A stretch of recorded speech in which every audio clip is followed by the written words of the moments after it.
Egypt wasn't just about pyramids and pharaohs. It was the world's first economic superpower, dominating trade, resources, and influence for over 3,000 years. But here's the part most people miss. Their strategy wasn't buried with the mummies. It's the same playbook billion-dollar companies use today. So how did a desert kingdom become the wealth center of the ancient world? And more importantly, what lessons can today's entrepreneurs steal from them? Egypt's first secret was simple but genius. Control the source of wealth. They didn't wait for prosperity to fall into their laps. They engineered it. The pharaohs monopolized gold from Nubia, grain from the Nile's fertile floodplains, and papyrus, the world's first paper.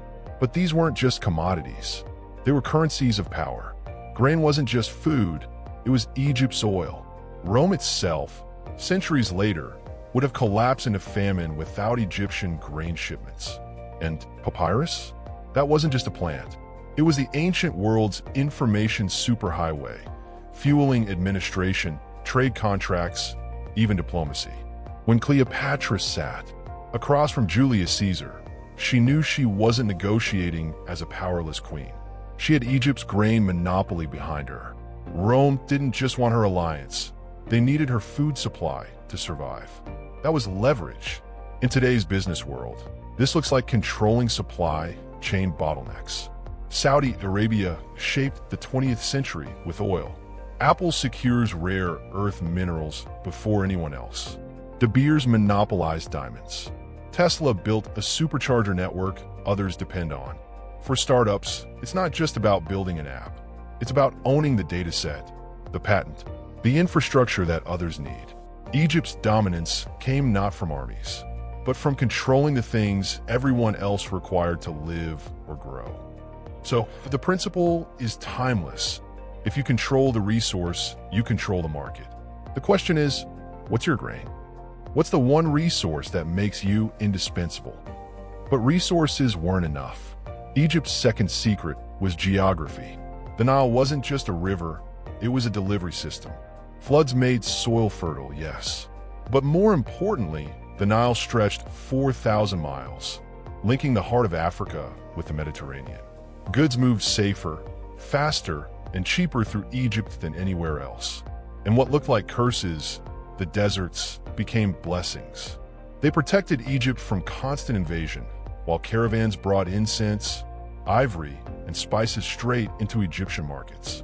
When Pharaoh Hatshepsut launched her famous expedition to Punt, ships sailed the Nile before reaching the Red Sea.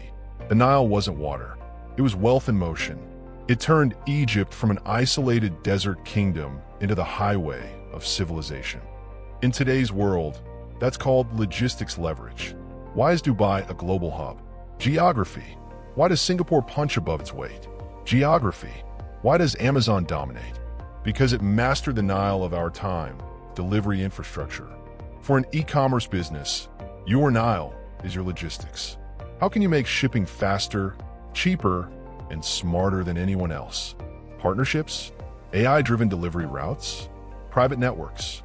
Egypt's lesson is simple. Geography isn't luck, it's leverage.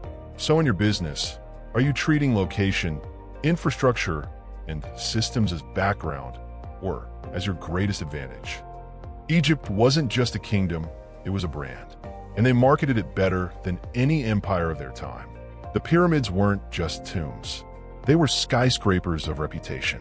Temples weren't just spiritual, they were political marketing campaigns. Even hieroglyphics worked as a monopoly of knowledge.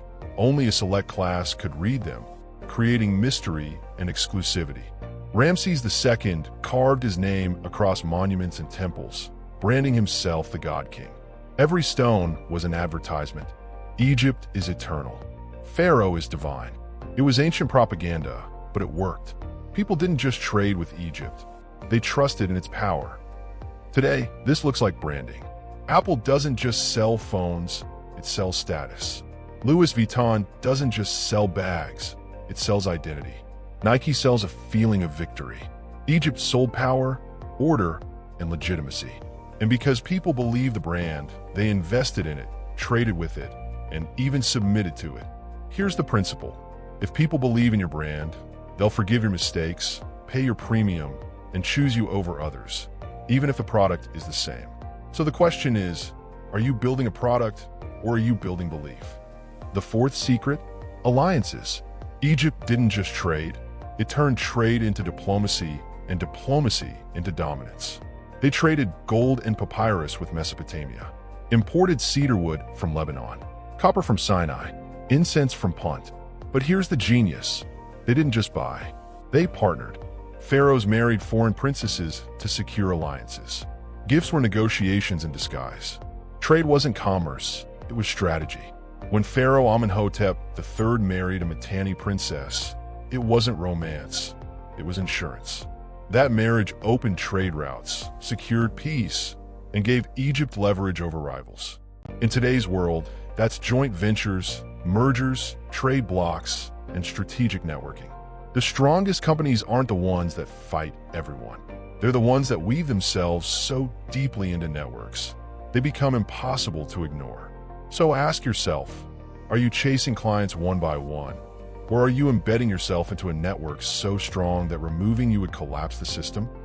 And then came the final secret, centralization. Egypt mastered taxation. Every harvest, every fisherman, every caravan was taxed, not in coins, but in grain, livestock, and goods. This wealth flowed into massive granaries and temples, controlled by the state. And that gave pharaohs superpowers. They could feed armies, outlast droughts, and control negotiations. The pharaoh wasn't just a ruler. He was the Federal Reserve of the ancient world. In the reign of Ramses III, Egypt survived invasions from the Sea Peoples largely because its central granaries fed armies when other nations starved. Strategy fed strength. Fast forward to today, Amazon's ERP systems, Apple's global supply chains, government's central banks, it's the same principle. Control the flow of resources and you control the game. So what about you? Do you have systems or just chaos? Egypt lasted 3,000 years not because it was lucky, but because it had systems to execute strategy. So what made Egypt the world's first economic superpower? Not just its gold, not just its land, but its strategy, resource monopolies, geographic leverage, branding through culture, strategic alliances, centralized systems. Egypt wasn't playing short-term business. It was playing empire. And that's the question for us today. The tools may have changed. The technology has evolved. But the principles remain the same. The pharaohs didn't just build businesses. They built civilizations. So here's my challenge to you. Will you just build a company that survives this decade, or will you build an empire that outlasts you?